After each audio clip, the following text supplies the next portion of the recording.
Everybody, and welcome back. It's another week of Crack Kills football. We've got 6 games. We've got all 1-0 teams versus 0-1 teams, which we'll get to in a second. But it's another great week. We're off to a good start. The Blues are up 2-0. Let's see what the 5 things to watch for are in this week of Crack Kills football. Quick hit number 1. Matchups.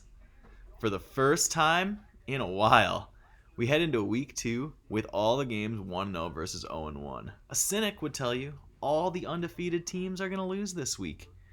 But a more sure bet would be something in the middle. Although a 12-way tie would be unprecedented.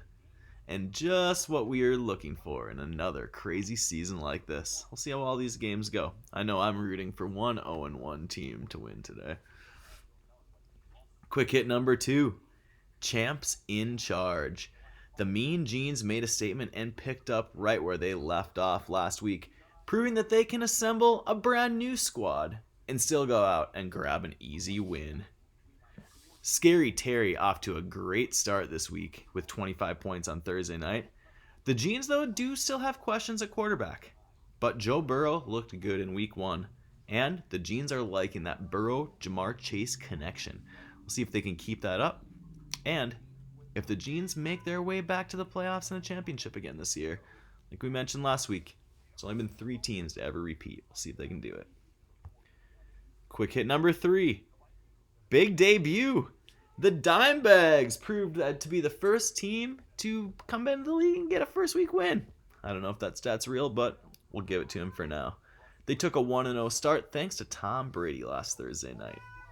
The keep of Brady was a bit derided by certain people, but Tom picked up right where he left off in 2020 and really throughout the rest of his career. The Bags also had a Thielen to the tune of 2 touchdowns. Will they keep it going? It's anyone's guess. But looking at their roster, there's some staying power there. We'll see if the Bags can be one of the few teams to have a great debut season. Quick hit number 4. K1. UB found their way to the 2020 final thanks to Kyler Murray. Maybe some thought Kyler's performance was a flash in the pan because he stayed on the draft board a little bit longer than some thought, and unfinished business was able to bring him back.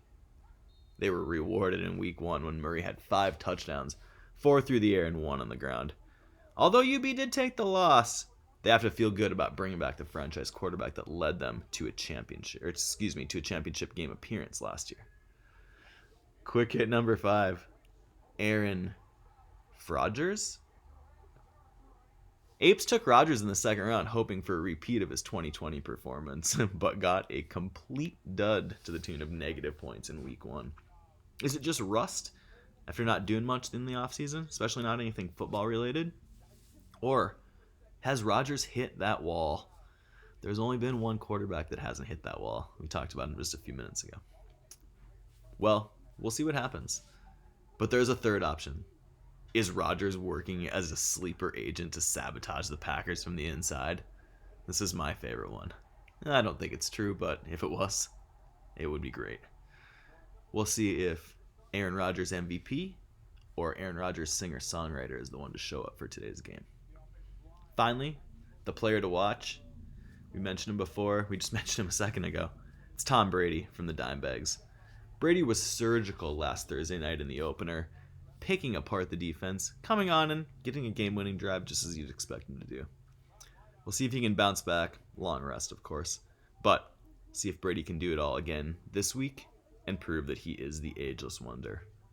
Chances are pretty good. That's it for Crack Kills Quick Hits for week 2. Good luck to everybody except Phil Nine Toes.